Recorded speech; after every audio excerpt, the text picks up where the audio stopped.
Magandang gabi mga kapatid at sa lahat ng mga kapatiran na nanonood sa ibang bansa. Ano man ang oras ninyo, pagpalain tayo ng Panginoon. Tayo muna ay sumandaling manalangin.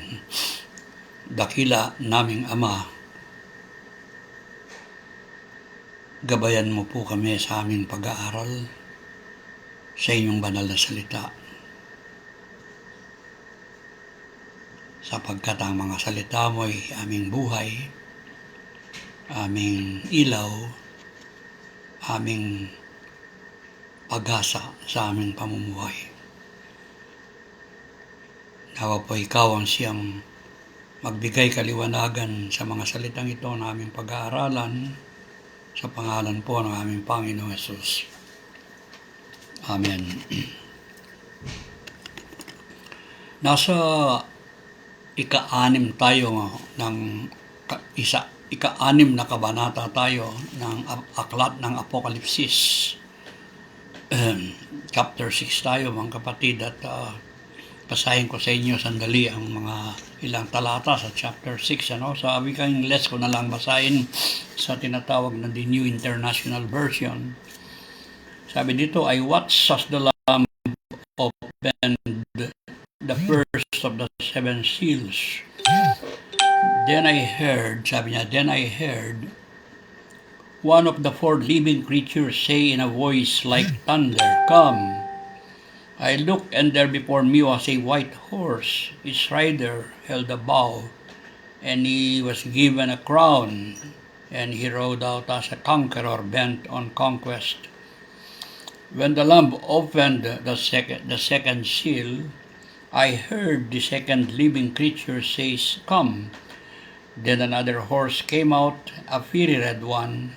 Its rider was given power to take peace from the earth, and to make people kill each other.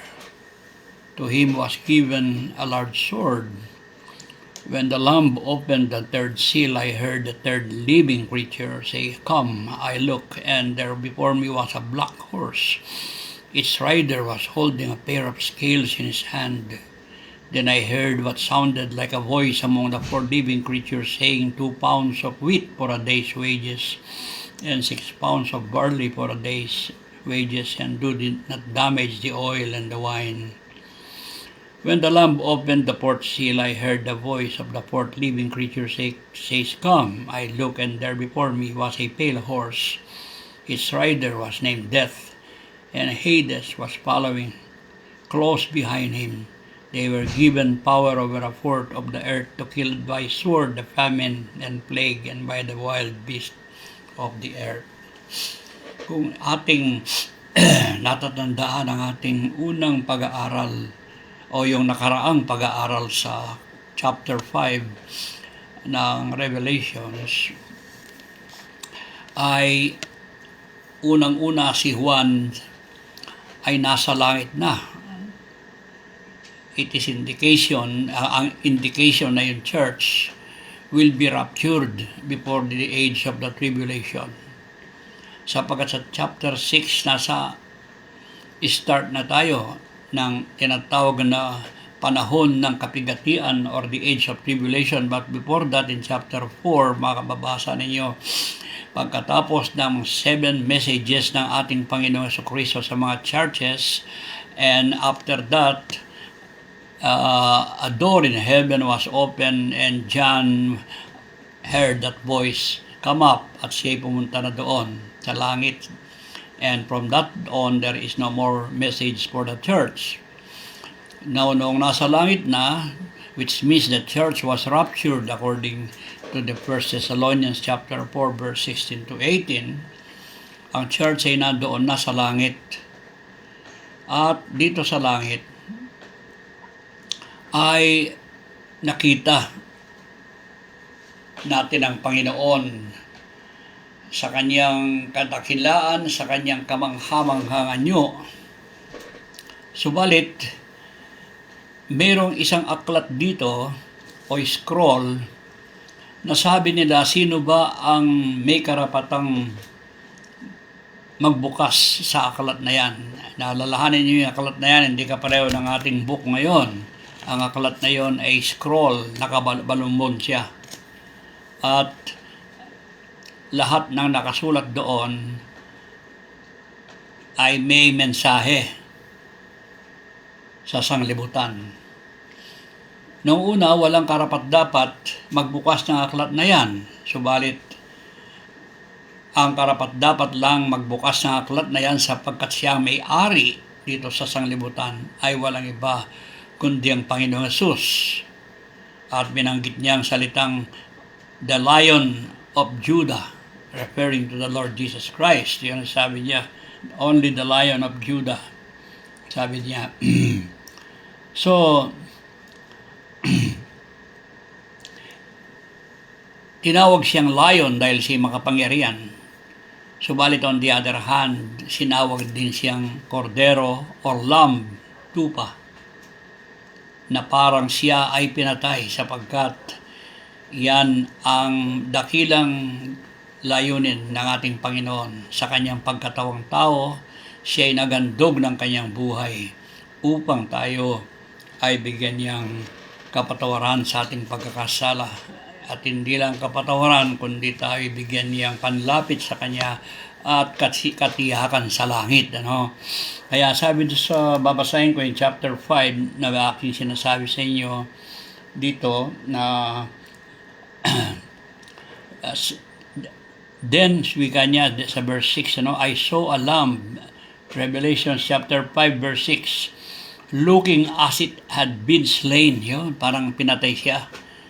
So that this is the picture of the Lord Jesus Christ. Sapagkat siya, even in heaven, alam natin we will distinguish Him because of the scars, yung mga sugat sa kanyang paa at tagiliran, sa kanyang kamay, paa at tagiliran. So sabi dito, I saw a lamb looking as if it had been slain, standing at the center of the throne, encircled by the 4 living creatures and the elders. Yun dito. So, siya lamang ang may karapatang magbukas sa aklat na yan sapagkat siya ang tunay na may pag-ahari sa sanlibutan. He created all things. Now, noong buksan niya ang first seal na yan, sa verse 6, I watched as the Lamb opened the first of the 7 seals. Yung mga seals na ito ay 7. Nandito lahat ang record, ang mga bagay na makikita natin sa langit tungkol sa darating na kapigatian sa sanglibutan ito. Sapagkat maliwanag na sinasabi ng Bible that we will not pass that tribulation. At binasa ko sa inyo yung chapter 3 noon ng Apokalipsis, particularly chapter 3 verse 10 ng Apokalipsis, referring to the church at Pergamum, the church at Philadelphia. Sinabi niya sa chapter 3 verse 10, ay sabi niya dito, tingnan niyo, babasahin ko, since you have kept my command to endure patiently, I will also keep you from the hour of trial that is going to come on this world to test the inhabitants of the earth. Now, maraming mga verses in Bible that shows that the church may not pass the tribulation. Kaya mga kapatid, nandito sa chapter 6, ang church ay nasa langit na. And the beginning of tribulation ay nag-uumpisa na.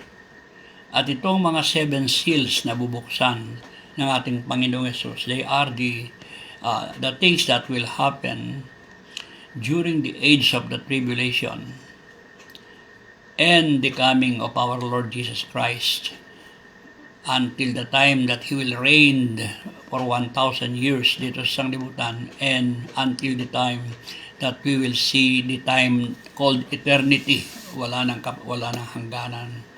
So yung studies of the Revelation is very important to us, especially Christians, upang malaman natin. Now the seal was opened. I watched as the Lamb opened the first of the 7 seals. Then I heard one of the 4 living creatures say, in a voice like thunder, "Come!" I looked, and there before me was a white horse. Its rider held a bow, and he was given a crown, and he rode out as a conqueror bent on conquest. Ito yung Antichrist. Alalahanin natin, siya ay nakabayong puti. When the Lord Jesus will come, he will also ride on a white horse. At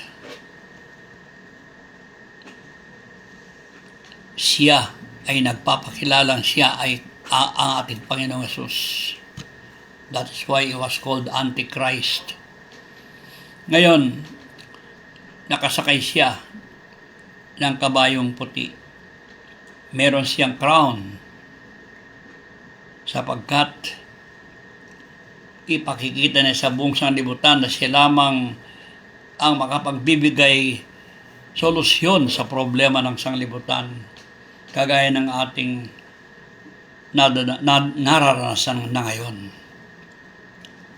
Siya ang magsosolve sa ating economic problems because he is an economic genius. Mababasa natin yan later in the 13th chapter of the book of the Revelations. He is an economic genius. At the same time, he is a political genius. He is a military genius. At lahat ng katangiang yan ay nasa kanya. In order to convince the people that he is the Savior, that he is the one who will solve the problem of this world, na hindi natin masolve sa panahon natin ngayon. Yung mga politicians, they are making the world worse rather than solving the problem. So darating siya, and many will believe on him. They believe the lie. Sino yung lie? Siya mismo. Because first of all, he presents himself as the Lord Jesus Christ. That's why he's called Antichrist. Now, subalit, alalahanin natin, like many dictators sa sanglibutan ito, hindi sila maaring dictator kung hindi sila marurunong, and they have to convince the people that they can solve the problem of the nation, of the world. But later on, yung kaniyang kapayapaan ay hindi kapayapaan, kundi kaguluhan lamang, sapagkat ang mangyayari ay gusto niyang ipakilala kanyang sarili bilang hari, at lahat na hindi tatanggi sa kanya ay mamamatay at parurusahan niya. Kaya ano sinasabi ng chapter 6, the following verse, verse 3. When the Lamb opened the second seal, itong seal, pangalawang seal, bibuksan niya, I heard the second living creature say, "Come." Then another horse came out, a fiery red one, isang pulang kabayo. Yung una puti, ngayon pula. Its rider was given power to take peace from the earth and to make people kill each other. Yun, tingnan nyo, pagkatapos ng kapayapaang kanyang inintroduce dito sa sanlibutan, hindi tunay na kapayapaan, kundi ang hangganan ng kapayapaan ay mga kahirapan at kamatayan. Kaya, maging sa panahon natin, ang isang tanda bago dumating ang Panginoong Yesus o bago darating ang kahirap-hirapang panahon ito ay kaguluhan. There is war and rumors of war, sabi ng Matthew 24. Kaguluhan, gera, patayan. And more than this, pagdating ng Antikristo ay higit pa ang ang mangyayari sa sanlibutan. Higit pa sa nangyayaring kaguluhan at kamatayan at patayan sa panahon natin. Higit pa doon ang ating makikita ng mga tao sa pagdating ng Antikristo. At salamat sa Diyos na ang iglesia ay wala na doon. Wala na tayo.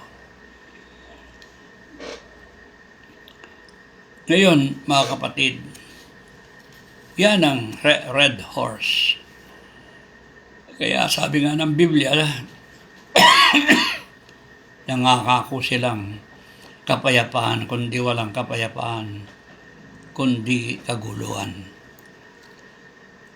Yan ang unang makikita natin. At ang pangatlo ay babasahin ko sa inyo. Sorry. Ang pangatlo ay babasahin ko sa inyo na iyong makikita sa iyong Bible.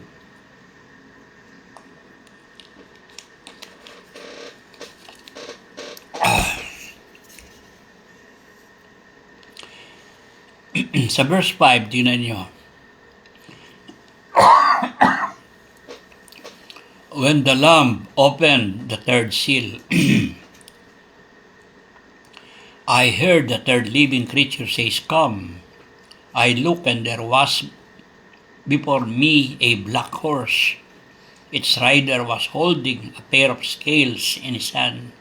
Then I heard what sounded like a voice among the four living creatures saying, 2 pounds of wheat for a day's wages, and 6 pounds for barley for a day's wages, and do the damage, the oil, and the wine. Ang pangatlong nakita niya ay kabayong itim. At yan ay sagisag ng tagutom. Isa sa sinabi ng ating Panginoon Jesucristo sa Mateo Kabanatang 24, there will be famine, sabi niya, tagutom. At yan ay nasisilip na natin ngayon sapagkat marami ang kahirapan sa larangan ng pagkain ng food sa panahon natin. Napakaraming hindi lang mahal ang bilihin. Mas mabuti mahal kung meron tayong bibilihin. But there will be a time na wala tayong mabibili. There is scarcity of food, mga kapatid.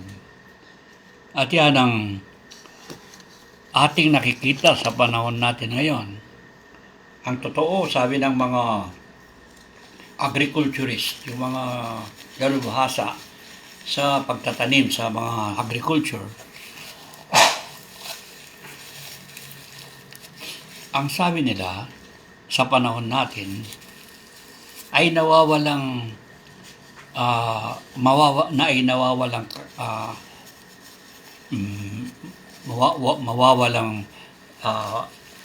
fertilizer ang lupa. Kaya kung hindi mo bigyang abono ang lupa ngayon ay hindi na tutubo at namumunga. That is why it is very important nowadays na yung mga hortelano natin ay nag-import tayo ng fertilizer sa ibang bansa. And it's very costly sapagkat kung hindi lagyan ng fertilizer ang lupa ngayon, ay wala nang ibibigay na substance sa ating pananim. So, iyan ay ating napapansin na unti-unti nawawala yung kalakasan ng lupa upang tayo ay umani sa ating mga pananim. Unti-unti nawawalang lakas ang lupa. Kaya sa uling araw na tinatawag na tribulation sa pamumuno ng Antichrist ay merong tagutom. In fact, napakahirap. Sabi niya, when the Lamb opened the third seal, I heard the third living creature say, "Come," and I looked, and there before me was a black horse. Its rider was holding a pair of scales. Ano yung scales? Yung timbangan. Kapag tumumili tayo, titimbangan nila yon sa kanyang kamay. At narinig ko, sabi niya, ang isang tinig galing sa 4 na nilalang na nagsasabi, 2 pounds of wheat, yung trigo, no? Yung ating kanin yung ating rice dito, trigo. for a day's wages. Sa mga katwid, napakamahal ng bigas.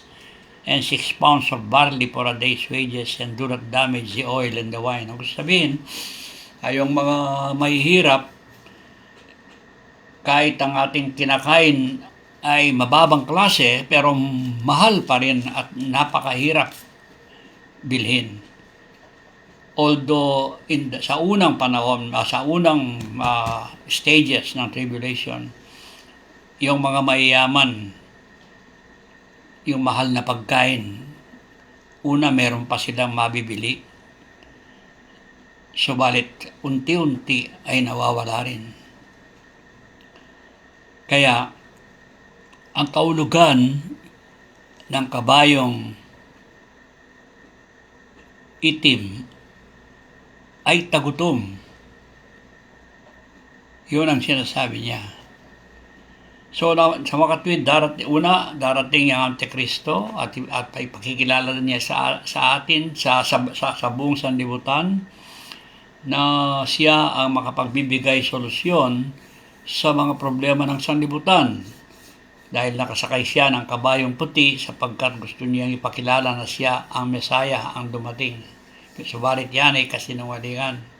Dahil darating pagkatapos ng ilang panahon ay magkakaroon na ng kaguluhan sa sanlibutan. Maraming patayan, maraming digmaan, maraming lahat-lahat. Yan ay larawan ng kabayong pula, the red horse. At dahil sa maraming digmahang yan, ang mangyayari, apektado ang pagkain. Kagaya ng nangyari ngayon, digmaan sa Middle East. Nagkaroon tayo ng problema sa langis at yan ay lahat ng epektado, lahat ng pagkain, lahat ng bilin dahil sa digmahang yon. Yan ay example lamang, subalit ang mas grabing mangyayari ay sa panahon ng tribulation, sa panahon ng tinatawag na 7 years tribulation. Pagkatapos niyan,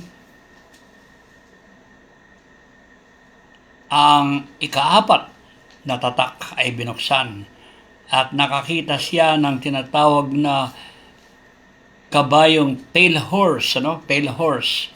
Nasa chapter nasa Revelations chapter 6 verse 8 verse 8. Nakita niya ang isang kabayong maputla, pale horse, paputla. Ang kaulugan niya kamatayan. Dahil sa digmaan, dahil sa tagutom, dahil sa mangyayaring mga calamities, ang resulta ay kamatayan. Kaya itong mga kabayong apat na ito ay larawan ng darating na panahon na ating mapapag-aralan sa bawat pahina ng Apokalipsis. Iyon ang summary, sapagkat marami ang maghihirap, marami ang mamamatay. Kaya sabi ng Panginoong Hesus sa Mateo Kabanatang 24 at talatang 21, meron daw darating na kapigatian na walang kasing hirap na kapigati ang darating. Wala pa wika niyang nangyaring kagaya nito at wala nang ibang mangyayari pa sa darating na panahon. It's a unique time ng kahirapan. Kaya we are thankful to the Lord that the church, when I mean the church, yung mga tunay na tumanggap kay Kristo, hindi yung nagpapahayag ng church, sapagkat sa panahon natin maraming nagpapahayag na member ng church but they are not born again believers. Only the true believers, only those who really receive Christ by faith, yun ang sinasabi ng church, they will be raptured before this coming mahirap na panahon. At sabi pa ng Panginoong Jesucristo sa Matthew 24, na sabi niya, except those days shall be shortened, there shall no flesh be saved alive. So napakatindi ang kahirapan ito. At ating mapapatunayan at mababasang ating maunawan at malalaman habang tayo ay nagpapatuloy sa ating pag-aaral sa aklat ng Apokalipsis. Kaya itong 4 horsemen of the Apocalypse na ito ay larawan ng mga kahirapang darating na ating pag-aaralan later on sa ating pag-aaral sa Book of the Revelations, mga kapatid. Now, ang problema dito, na sinasabi ng Bible, nang ibuksan niya ang ikalibang tatak sa chapter 6 ito, I saw under the altar the souls of those who had been slain before of the word of God and the testimony they had maintained. Nakita niya yung mga Kristiyano, mga mananampalataya na pinatay dahil sa salita ng Diyos. And this referred to the Jews, yung mga Hudyong nanindigan sa kanilang pananampalataya. Dahil tayong mga Kristiyano ay wala na sa sanglibutan, nasa langit na tayo. Ang nakikita ni John ay ang sanlibutan na nakita niya ang maraming kaluluwa na pinatay dahil sa kanilang patotoo sa salita ng Diyos. Dahil nanindigan sila sa salita ng Diyos, pinatay sila. Even before and during the reign of the Antichrist, papatayin sila. At sabi nila, kailan hanggang kailan, dakila naming Ama, ang aming kahirapan ito, ang aming kalagayan ito, at kailan mo kami bibigyan ng puting balabal, puting robe, sabi niya. Ang gusto sabihin dito, na meron pang mga Hudyo na nasa ilalim, hindi nasa langit. Ang naghihintay upang kagaya natin ay bigyan sila ng bagong katawan ng ating Panginoon. So, sabi niya, malapit na lang ang kanilang kalagayan na bibigyan sila ng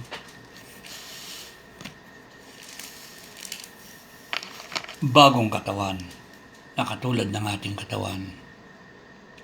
So mga kapatid, iyon. Alalahanin natin, nasa langit na ang mga Kristiyano, si Juan, at nakikita ni Juan kung anong mangyayari dito sa ilalim ng sa lupa. Nakikita ni Juan yung umpisa ng pagre-reign ng Antichrist dito sa sanglibutan. At nakikita niya ang kahirapan doon. Nakikita niya lahat ng bagay na ating mababasa as we read the book of the Revelations. So mga kapatid, ito muna ang aking lesson ngayon. Lord willing, next Sunday ay basahin ninyo. Kailangan basahin ninyo the rest of chapter 6 and chapter 7 upang ating mapag-aralan ito. So, nagpapasalamat tayo sa Panginoon and God bless lahat kayo.